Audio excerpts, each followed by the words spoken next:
Hey everyone, Technomentary here. In today's video, I'm going to show you how to disconnect, remove, or forget a wireless headphone on your Android phone. So let's get started.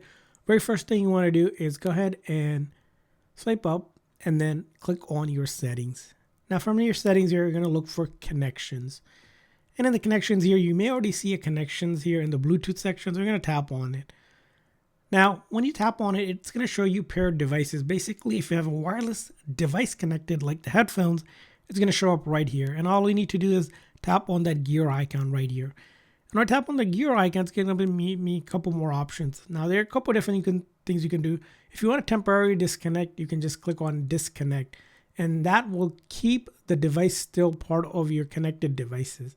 If I click on the gear icon again, if I wanted to completely remove or forget this headphones and erase it basically from this device, I click on unpair and then click on unpair, and now it is completely removed.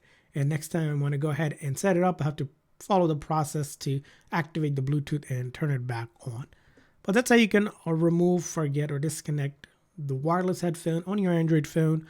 I hope this video was helpful, so please consider the like and subscribe button for more tips and tricks. So see you guys next time.